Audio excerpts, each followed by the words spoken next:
రాము గారు ఒక్క విషయం అంటే రాము గారు ఇక్కడ ఒక్క విషయం అండి, వ్యూహం నాకు వదిలేయండి, నా వ్యూహం నాకు ఉంది, నేను గెలిపించుకుంటాను, నేను కష్టపడ్డాను, ఎవరో ఇందులో పెట్టింది లేదు, చేసింది లేదు, నా డబ్బులతో నేను ఉన్నాను, నాకు తెలుసు ఏం చేయాలని, నాకు అవకాశం ఇవ్వండి అన్నారు. ఆ రకంగానే ఇచ్చారు. మీరు 40 సీట్లు అన్నారు, 50 సీట్లు అన్నారు.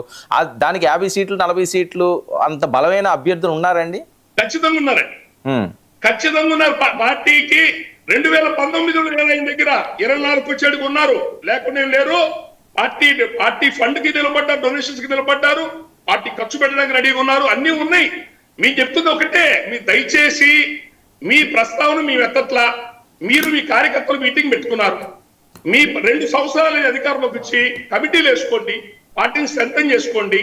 లోకల్ బాడీ మొన్న మీరు ఎమ్మెల్యే టికెట్ తక్కువ ఉంటే ఉన్నాయి, నామినేషన్ పోస్టులు 30% ఉంటాయి అన్నారు. 3% కూడా రాలా. 70,000 పోస్టులు తెలుగుదేశం పార్టీకి వెళ్తే 2,000 పోస్టులు కూడా జనసేన వాళ్ళకి రాలా. కాదు సార్, ఇప్పుడు కాదండి, ఒక్క విషయం రాము గారు, ఇప్పుడు చాలా మంది కాపు నాయకులు ఉన్నారు, చాలా మంది కాపు పెద్దలు ఉన్నారు. దాసరి రాము గారు ఎందుకు పదే ఈ ప్రస్తావన తీసుకొస్తున్నారు? ఎవరికి లేని బాధ మీకెందుకు అని కదా ట్రోల్ అవుతుంది. కాబట్టి మీతో ఎంతో పని చేశారో మాకు తెలియదు, నేను పని చేశాం కదా. మేము మా జేఏసీ తరఫున పనిచేసినప్పుడు మీరు అడగండి, అదేంటి పని చేయమన్నారు, పని చేశాము, అదే అడగద్దంటారేంటి? పవన్ కళ్యాణ్ గారు మీతో అడిగిన దాంట్లో ఒకటే చూస్తారు. మీరు ప్రతిసారి మాట్లాడుతుంటే నేనేం చెప్పలేదు.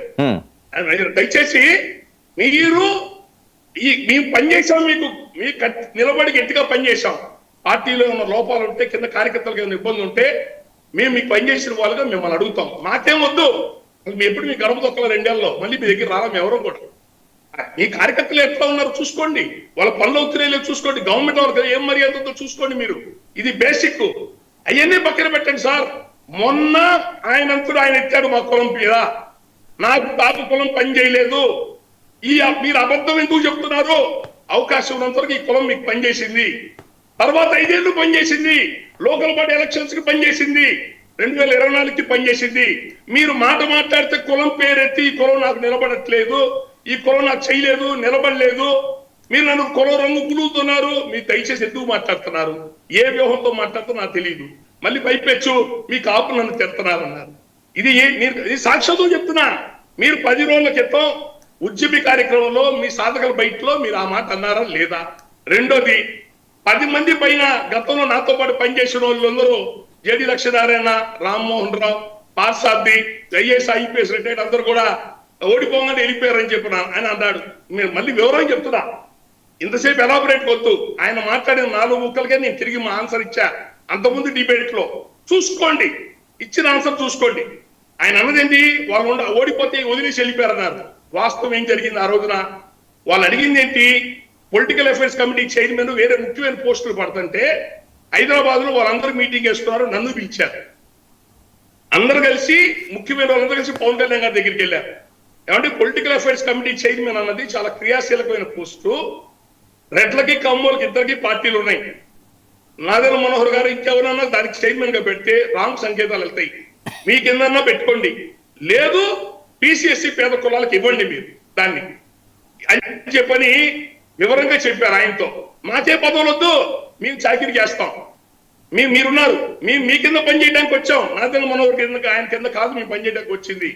మీరు అర్థం చేసుకొని దాన్ని బట్టి నిర్ణయం తీసుకోండి అంటే 2వ రోజు ఆయన నాదెల మనోహర్ గారిని చైర్మన్ గా డిక్లేర్ చేశారు. ఇక మళ్ళీ డిస్కషన్ లేదు ఎవరితో. ఆఫీస్కి వెళ్ళారు, తర్వాత మళ్ళీ ఒకసారి మాట్లాడదామని 4 గంటల పైన కూర్చున్నారు ముఖ్యమైన వాళ్ళంతా ఆఫీస్లో. కూర్చొని ఇక దండం పెట్టి వచ్చేసారు. మాట గౌరవం లేనప్పుడు ఇక మన దాన్ని మనం చూసుకుందాం వచ్చేసారు. వాళ్ళు ఎందుకు వెళ్ళిపోయారు అది కూడా చెప్పండి, ఎందుకు వెళ్ళిపోయారు అది కూడా చెప్పాలిగా, దాచిపెడితే ఎట్లా? అది రెండోది. ఇక మూడోది, వంగవీటి మోహన్ రంగా గారి గురించి మాట్లాడతారయ్యా. రంగా గారిని చంపుతున్నప్పుడు మీరందరూ గడిగట్టి కాపాడుకోకుండా ఏం చేస్తున్నారయ్యా? ఇది 3వ ప్రశ్న ఆయన వేసింది అక్కడ. నేనేమంటున్నా, వంగవీటి మోహన్ రంగా గారి గురించి ఎలక్షన్ ముందు చాలాసార్లు మాట్లాడారు. మీరు అధికారంలోకి వచ్చిన ఈ 2 ఏళ్లలో ఎప్పుడన్నా ఆయన నివాళులు కానీ, జయంతికి కానీ, ఆయన జయంతి కానీ, అది వర్ధంతి కానీ నివాళులు అర్పించారా మీరు ఎప్పుడన్నా ఆయనకి? మళ్ళీ ఆయన గురించి వెటకారంగా, మమ్మల్ని వెటకారంగా ఆయన కలుపుతూ ఎందుకు అంటాం మమ్మల్ని? వంగవీటి మోహన్ రంగా గారికి ఈ 2 ఏళ్లలో మీరు ఎప్పుడైనా నివాళులు అర్పించారా? ఆయన ప్రశ్న మీరు ఎందుకు ఎత్తారు? మీరు నిలబడ్డారా అన్నాడు. నిలబడ్డదు, కాపు కులం నిలబడింది.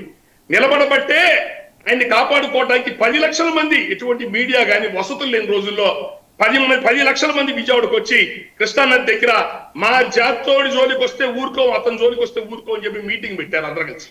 ఆయన మీద ఎన్నో కేసులు ఉంటే దివిసీమలో, రేపల్లె ప్రాంతంలో, చిలకలూరు ప్రాంతంలో, గోదావరి జిల్లాలో ఎన్నో చోట్ల కడుపులో పెట్టుకొని దాచుకున్నారు, చంపుతారని చెప్పని. ఆయన దీక్ష పేదోళ్ళకి ఇళ్ల పట్టాలపై ఇవ్వాలని చెప్పి ఆయన దీక్షలో కూర్చొని ఉన్న జనం 200 మంది జనం ఉంటే, అబ్బాయి వెళ్ళిపోయి రేపు పొద్దునే రండి మీరు అందరని చెప్పి ఆయనే పంపించేశాడు. ఆయన దీక్షలో కూర్చుంటే ఒక ప్రభుత్వం దగ్గర ఉండి చంపాలని చెప్పి ప్రయత్నం చేస్తే ఎవరు ఎలా కాపాడతారు? ఏ ప్రభుత్వం? ఇప్పుడు మీరు పొత్తుతో ఉన్న ప్రభుత్వమే. మళ్ళీ వ్యంగ్యంగా వెటకారం ఎందుకు ఆ మాటలు? వెనకాల మళ్ళీ కాంగ్రెస్ వాళ్ళు ఉన్నారు, కాంగ్రెస్ వాళ్ళు కూడా వెనకాల ఉన్నారు. మళ్ళీ చెప్పి అదే మాట అప్పుడు చెప్పా ఇప్పుడు చెప్తున్నా. మరి మీరు ఎప్పుడు ఆయనకి నివాళులు అర్పించిన రంగా గారి పేరు ఎందుకండి? ఇవన్నీ ఆయన ఆఫీస్ లో 10 రోజుల క్రితం సభ్యత్వ నమోదు చేసిన ఉద్యమి కార్యక్రమం సాధకుల దాంట్లో మాట్లాడాడు. మీ పార్టీ నిర్మాణం గురించి మీరు మాట్లాడుతున్నారు, మిగతా విషయాలన్నీ మీకెందుకండి? ఇక రెండోది, గ్రామాల్లో ఈ కమ్యూనిటీ